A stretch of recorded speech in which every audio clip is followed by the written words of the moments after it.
मैं तो लाज के मारे हो गई पानी पानी, सब लोगों ने सुन ली मेरी प्रेम कहानी।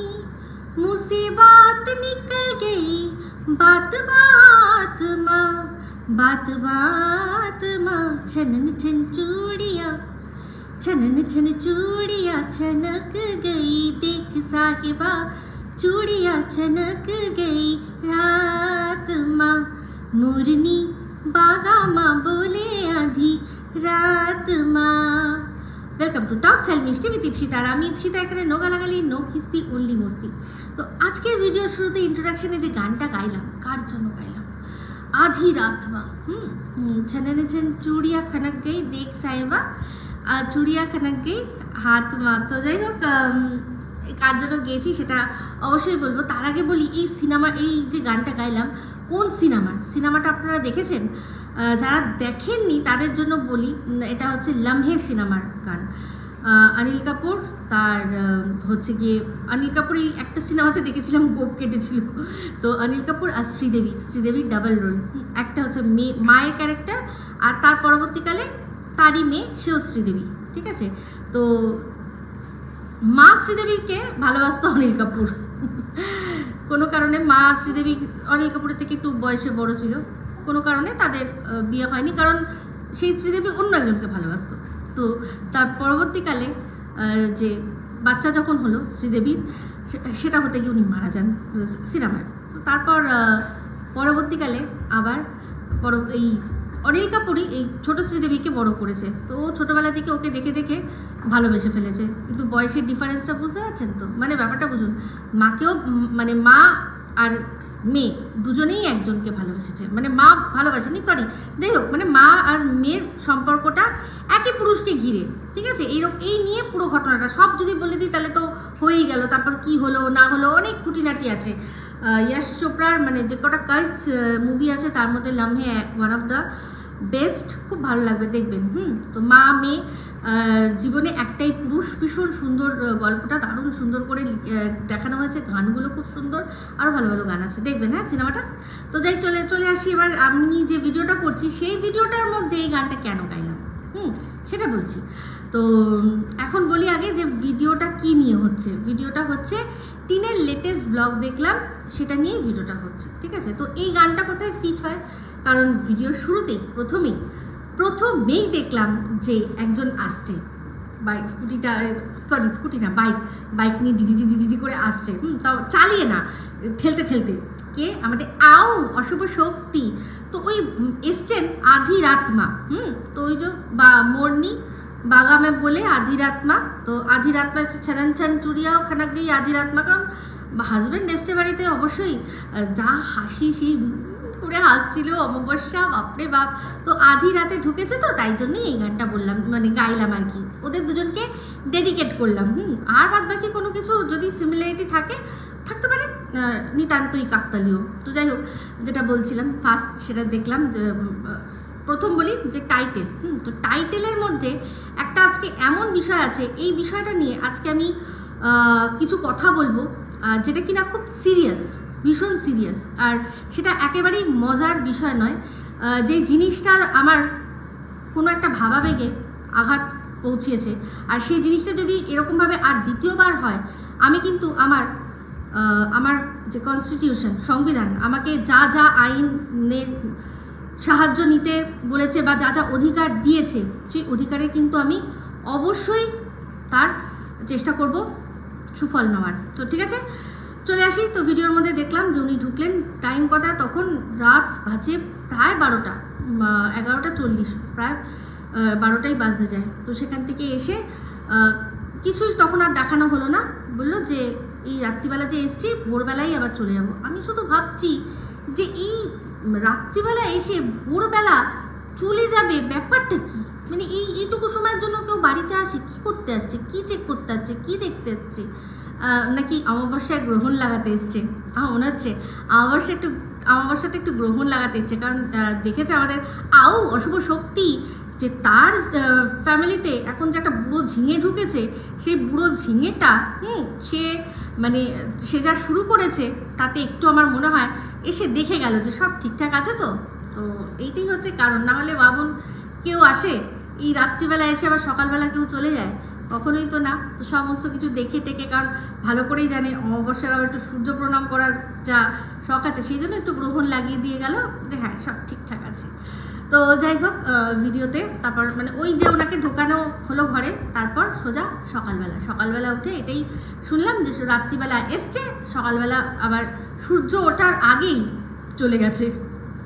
সূর্যকে আবার ফেস করতে পারে না আমাদের অশুভ শক্তি। তো যাই হোক, এদের ব্লগ তো আমি কি বলবো, মানে সন্দীপদের বাড়িতে যেটা দুদিন আগে হবে দেখবেন ঠিক দুদিন পরে ওদের বাড়িতেও তাই হচ্ছে। মানে যা সন্দীপরা করবে ওদের তাই, মানে পুঙ্খানুপুঙ্খ, শুধু মানে নকল করা ছাড়া আর কোনো কিছু নেই। নিজস্ব কন্টেন্ট মানে ব্লগিংয়ের মধ্যে কন্টেন্ট, তাও আবার চুরি করে নিচ্ছে। এই যে শিলাদেবী সেদিনকে আচার তৈরি করলেন, ব্যাস ওর দেখা দেখি, মানে উনি করেছেন আমরা করবো না, এটা হতে পারে? উনি একাই পারেন, আমরাও পারি বলে উনি তো ভর্তি করে করেছিলেন একটা বয়েমের মধ্যে, এরা অল্প করে দেখলাম করেছে। তো আচার দেখালো, তারপর হচ্ছে গিয়ে রান্নাবান্না। একটা জিনিস চিন্তা করুন তো, এই যে আর কি যে টিন, যার দালালরা কানের পর্দা মানে আমাদের ফাটিয়ে দিয়েছে, কানের পোকাগুলো বার করে দিয়েছে, যেই মেয়েটা শ্বশুর বাড়িতে কি অত্যাচারিত নিপীড়িত নির্যাতিত খাওয়ার বিষয় নিয়ে, মেয়েটা একটু বড় মাছ খেতে ভালোবাসে, সেই মাছটা জোটে না। আজকে কত দিন ধরে দেখতে পাচ্ছেন ওদের বাড়িতে রান্না কি হচ্ছে, মাছ হচ্ছে, একটাও মাছ কিন্তু হচ্ছে না। ওই ডিম সয়াবিন এইসব, যেগুলো মানে ওর তার উপর যেগুলো খাওয়া বারণ, সেগুলো বেশি করে যেন মনে হচ্ছে জবের থেকে বৌদি নেই, তবের থেকে দেখছি। আর প্রথম কিন্তু বৌদি যখন গিয়েছিল তখন হয়েছে প্রচুর মোচ্ছব, মানে তখন শুধু অস্ট্রেলিয়ান আর ইন্ডিয়ান ধরে মুরগিগুলোকে কাটছে আর খাচ্ছে। এখন কদিন দেখলাম মুরগি খাওয়া একটু বন্ধ রয়েছে। তো একটা বিষয় আমার একটু খটোমটো লাগলো, যে যখন ওর মানে অশুভ শক্তি আসলো, তখন টিন বলল যে উনি নাকি 14-15 দিন পর এসছে। এদিকে আমার কিন্তু পরিষ্কার মনে রয়েছে যে উনি যখন লাস্ট এসছিলেন, তারপর যখন চলে গেছিলেন, তখন বলেছিলেন যে বেশি দিন থাকতে পারবো না, একদিনের জন্যই এসছি, কারণ রামনবমীর ডিউটি রয়েছে। তো রামনবমী আমরা জানি 17ই এপ্রিল গেছে। তো তাহলে উনি যে এখন যেদিন এলেন, সেটা তো যতদূর জানি মনে হয় 11 তারিখ রাত্রে, মানে তারপরেই 12 তারিখ পড়ে যাবে। তো 17 থেকে 11 তারিখ, সেটা কখনোই কি হতে পারে 14-15 দিন?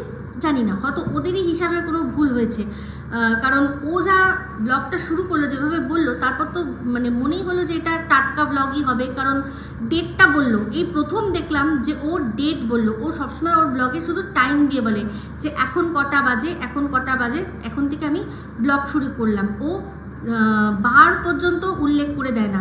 কিন্তু আজকে দেখলাম যে ও বললো যে আজকে তো 12 তারিখ, কালকে বৌদিদের ওখানে মানে কৃষ্ণনগরে হচ্ছে গিয়ে ভোট। তো 12 তারিখ দাদাভাই যাচ্ছে, 13 তারিখ বৌদি ভোট দেবে, 14 তারিখ তারপর ওরা চলে আসবে, এরকমই বললো। তাহলে বুঝলাম যে ডেটটা মোটামুটি ঠিকই রাখছে। তাহলে হঠাৎ করে এই অশুভ শক্তি কি মাঝখানে কোনো দিনও কোনোদিন কি এসছিল যে যার জন্য ওদের মনে হচ্ছে যে 12-13 দিন? এটা আমার তো হিসাব অনুযায়ী আরও বেশি হচ্ছে, যদি ওই রামনবমীর দিনই যদি লাস্ট এসে থাকে, রামনবমীর আগে। তো যাই হোক, সেটা ঠিক খোলসা করে বললো না, বাট ওনাকে নিয়ে আমাদের কোনো মাথা ব্যথাও নেই। মানে উনি তো আমরা জানি এখন কোথায় থাকেন, তাই জন্য আমরা চিন্তা করি না। আমরা জানি যে যেখানে উনি আছেন সেখানে ওনাকে মানে ভালোভাবে রাখার জন্য, যত্ন করার জন্য মানুষ রয়েছে। আমরা ওনাকে নিয়ে একদম চিন্তা করি না, বরং উল্টে এখানে আসলেই ওনাকে গাধা মজদুরি করতে হয়। রান্না করো রে, এই করো রে, সেই করো রে, বাজার করো রে, অনেক রকম হ্যাঙ্গামা। ওখানে যেখানে থাকেন ওখানে খুব শান্তিতে থাকেন। তো যাই হোক, এই ভোটের কথা যখনই বললাম মনটা কিন্তু খারাপ হয়ে গেল, কারণ একটা ভোট আমাদের দেশে এবার কিন্তু নষ্ট হবে, তাই না? এই যে আমাদের টিন, ও কি যাবে নাকি? যাবে বাতকুল্লায় ভোট দিতে? জানি না। এই যে যাবে তো প্রচুর দালালরা করছে, যাবে, গিয়ে তুলে নিয়ে আসবে, এই সমস্ত কিছু তো চেষ্টা করছে। তো ওই সোমবারের ঘটনা তো আপনাদেরকে আমি বলেইছি, এরা সমস্ত কিছু জাস্ট করেছে একটাই কারণে, দেখতে চাইছে সন্দীপের রিয়াকশান দেখতে চাইছে, যে ওরা বুঝতে পারছে না যে এখনও মানে এই ব্যাপারটা নিয়ে কোর্টের দ্বারস্থ হয়েছে কিনা।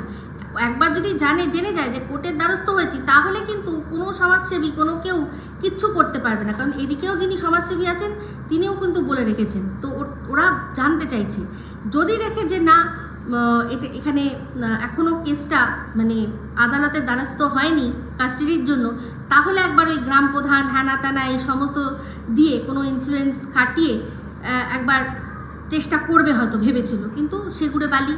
আমরা তো শুনেই নিয়েছি সব ব্যবস্থা আগের থেকে হয়ে রয়েছে, তাই আমাদের ওই বিষয়টা নিয়ে চিন্তা করার কোনো কিছু নেই। তো যাই হোক, তারপরে বললো রান্না কি পাট শাক হয়েছে আর ডিম। একটা জিনিস দেখুন, সারাক্ষণ এখন ডিমের ওপর দিয়ে যাচ্ছে, কিন্তু মেয়েটার মুখে এখন একটা কোনো কথা বেরোয় না, তো এই যে খাওয়া দাওয়া এইসব। তারপর আজকে তো আমি শুনলাম, আমাকে একটা অংশ শুনলাম, সেটা মনে হয় এর যে প্রাক্তন দালাল, মানে আমাদের ঘোড়ামুখীর ওখানে কেউ একজন লাইভে উঠে সে বলেছে যে ভাবো তো কীরকম ছিল সন্দীপদের বাড়িটা, একটা জামা কাপড় পেতো না পরতে, একটা জামা কাপড় কিনতে পারতো না, একটা শাড়ি কিনতে পারতো না, একটা 10 টাকার কানের দুল কিনতে পারতো না। মানে সিরিয়াসলি, আমরা ওকে এত বছর ধরে দেখেছি, আজ পর্যন্ত ওর জামা কাপড়ের অভাব দেখেছি, জামা কাপড় পরার অভাব। হ্যাঁ, একটাই জিনিস ছিল না, যেটা হচ্ছে গিয়ে যখন তখন যেখানে খুশি বেরিয়ে যাওয়ার স্বাধীনতাটা, সেটা ছিল না। সেটা কোনো ভদ্র বাড়িতেই থাকে না, কোনো ভদ্রবাড়ির মেয়েরাই ট্যাং করে রাস্তায় ঘুরতে বেরিয়ে যায় না।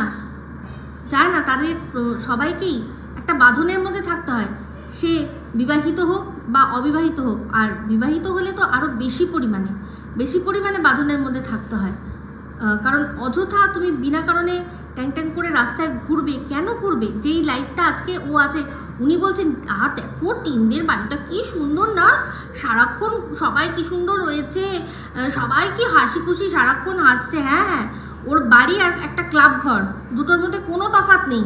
ক্লাব ঘরেও যেরকম সারাক্ষণ লোকের সমাগম, হাহাহি, ওদের বাড়িটাও তাই। বাট এটা কোনো সুস্থ পরিবেশ না। আমি ভাবছি যে কাকে বলছে, ঘোড়াকে বলছে, ঘোড়া করে শুনছে সেটা, যে নিজে কিনা কি মানে এই যে অনেক ব্লগারকেই ও বলেছে যে যখন তখন যেখানে খুশি বেরিয়ে যাচ্ছে, ট্যাং করে বেরিয়ে যাচ্ছে। আর ছাড়ো, কারোর কথা আমি, যারা ওকে নিয়ে কেস করেছে, মানে MSL এর কথা বলছি, তাদের তো প্রত্যেকটা মহিলাকে বলেইছে, কোথাও বেরোলেই বলতো যে ওরা নাকি পাড়া চড়াতে বেরোয়। আর তাহলে এ কি করছে? মানে কোনো মানে হয়?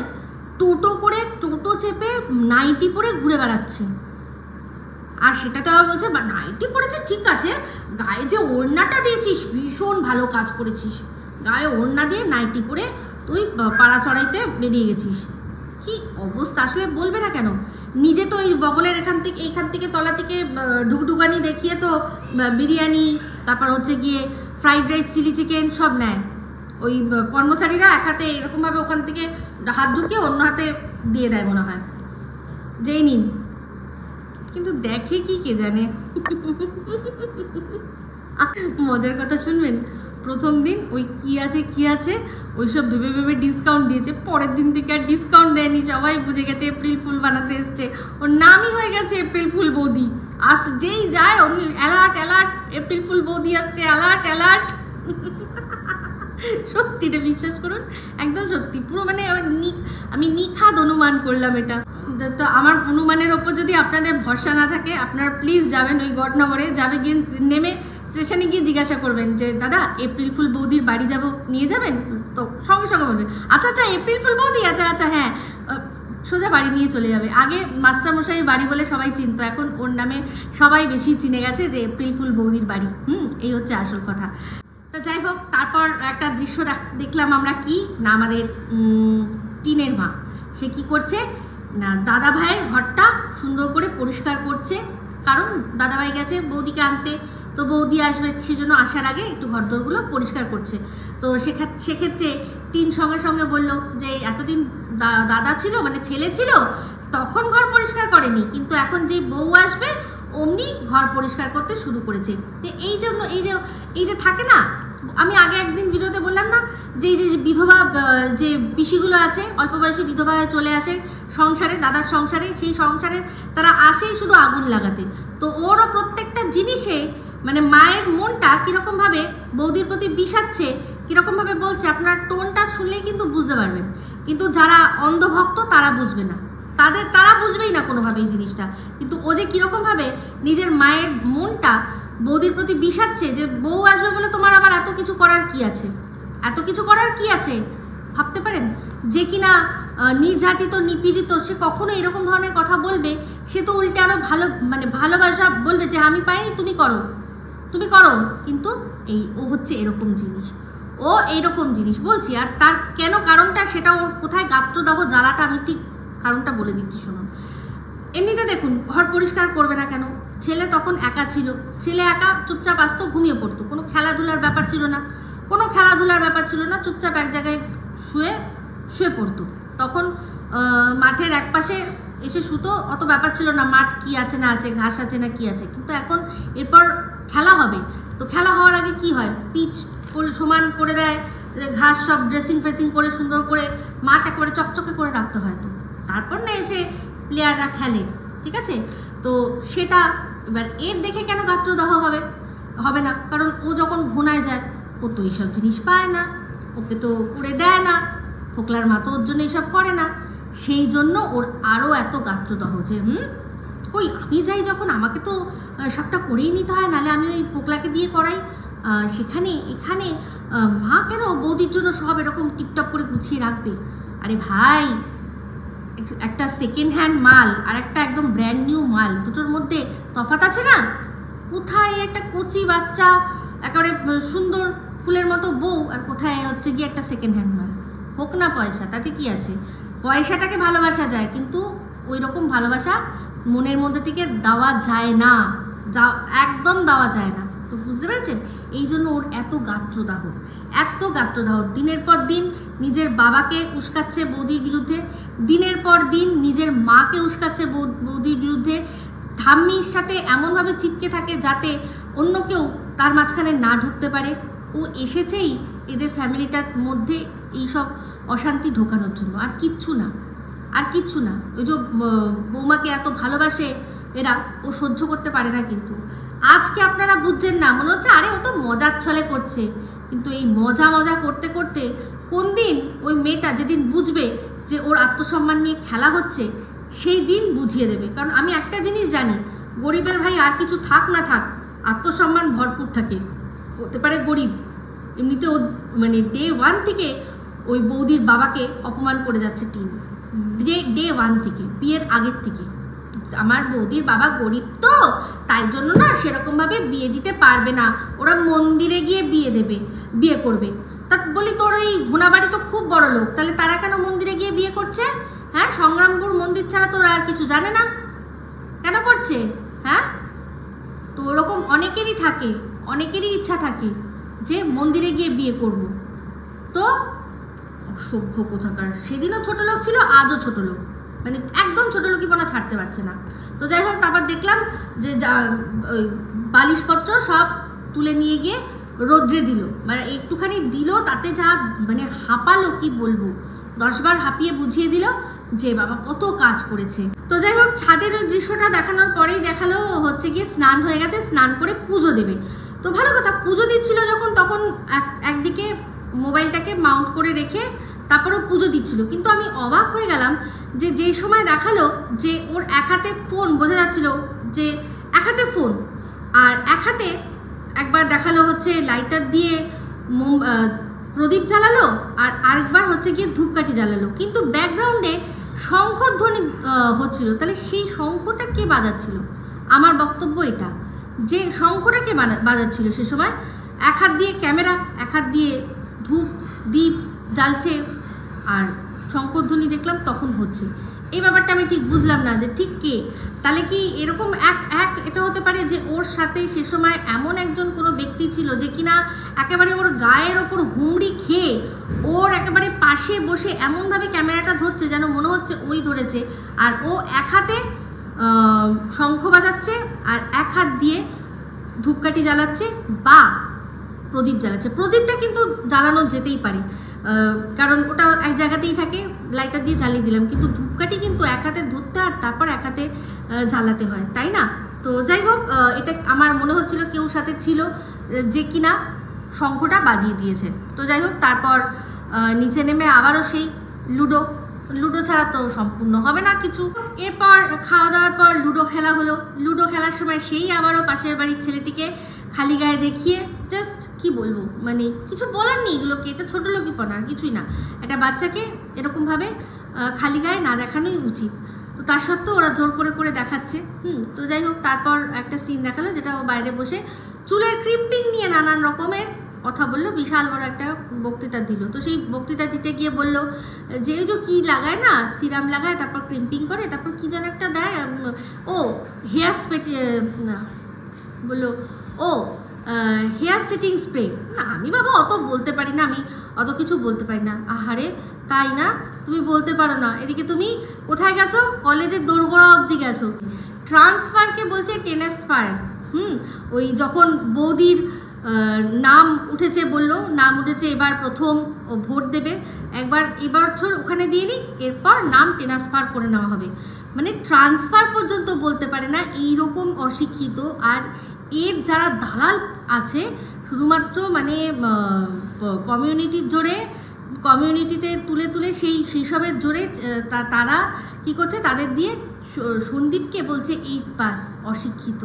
ভাবতে পারেন, ট্রান্সফার মানুষ যে বলতে পারে না, হেয়ার সেটিং স্প্রে, সেটা কি এমন হাতি ঘোড়া ব্যাপার আছে না বলার, যে কিনা কলেজ অবধি গেছে।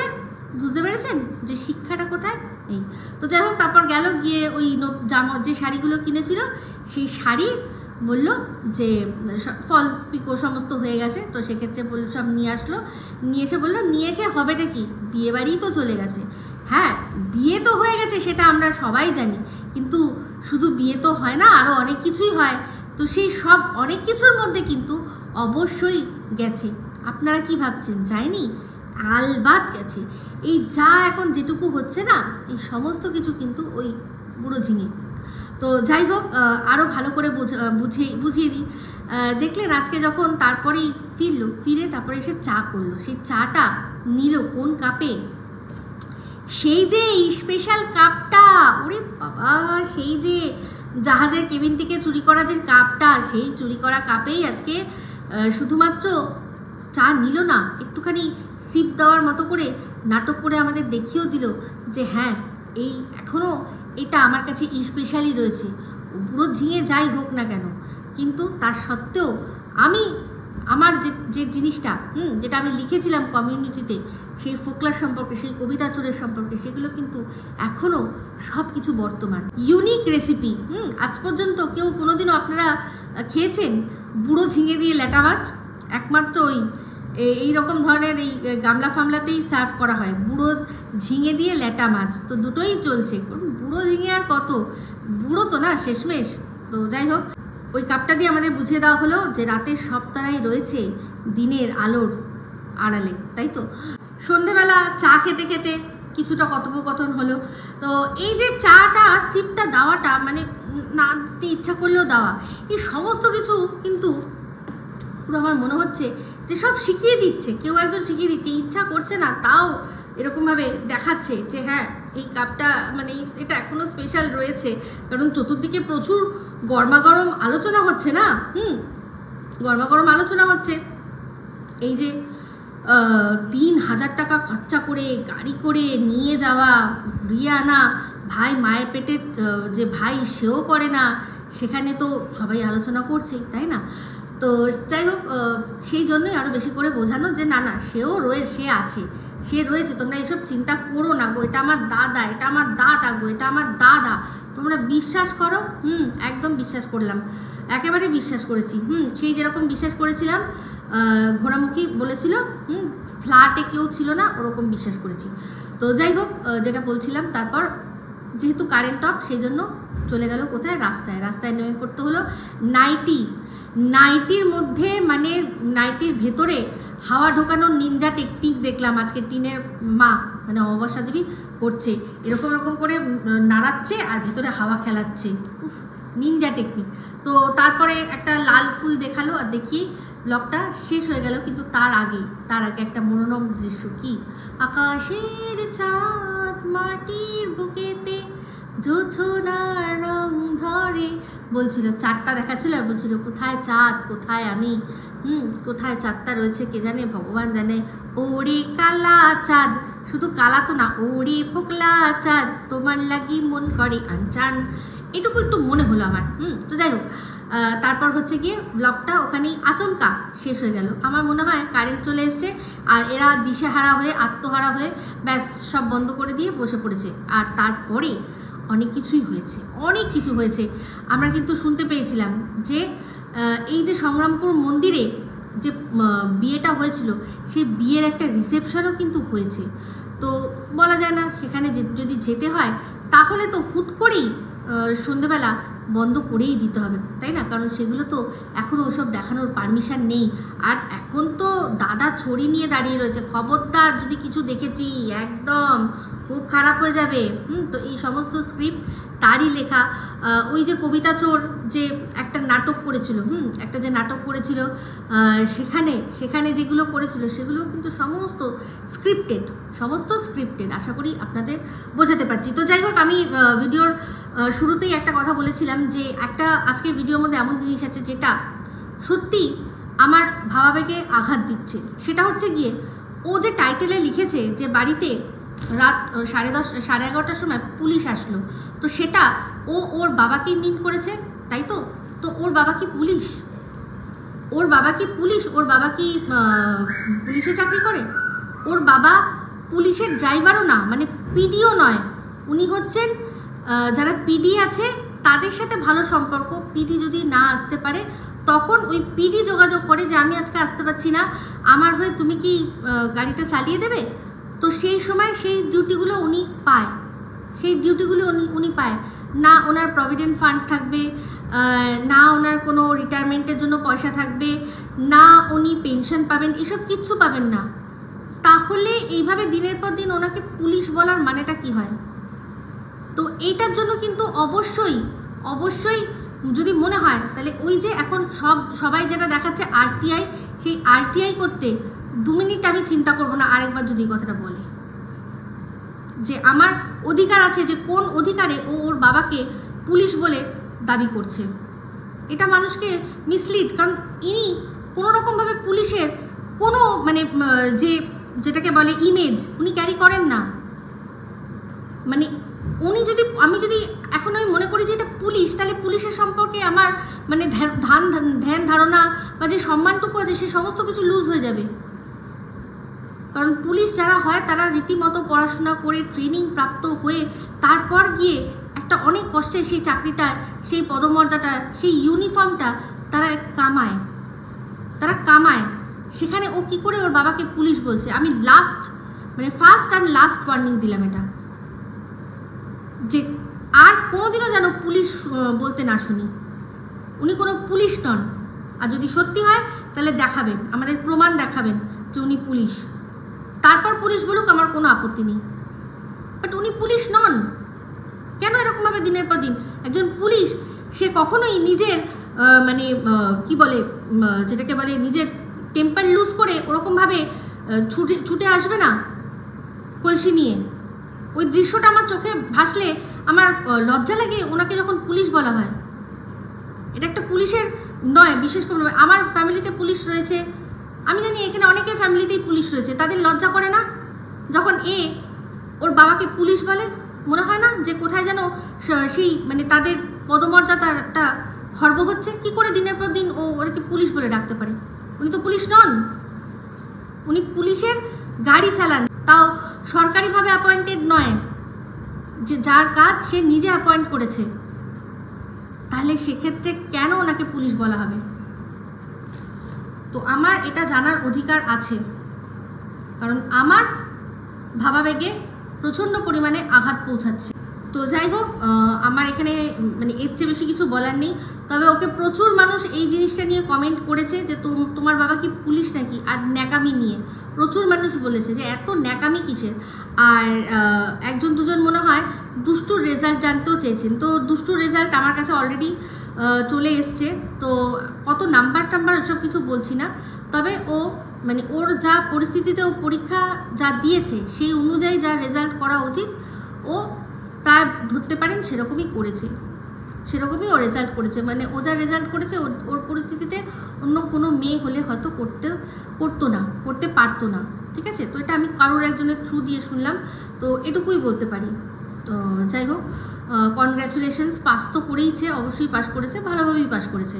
ঠিক আছে, কনগ্র্যাচুলেশন জানালাম দুষ্টুকে এই ভিডিওর মাধ্যমে। তো এই ভিডিওটা ভালো লাগলে অবশ্যই লাইক শেয়ার কমেন্ট করতে ভুলবেন না। যারা চ্যানেলটা সাবস্ক্রাইব করেননি তারা সাবস্ক্রাইব করে নেবেন। সবাই ভালো থাকবেন, সুস্থ থাকবেন। আবার আসছি খুব শীঘ্রই এক নতুন ভিডিও নিয়ে। টাটা।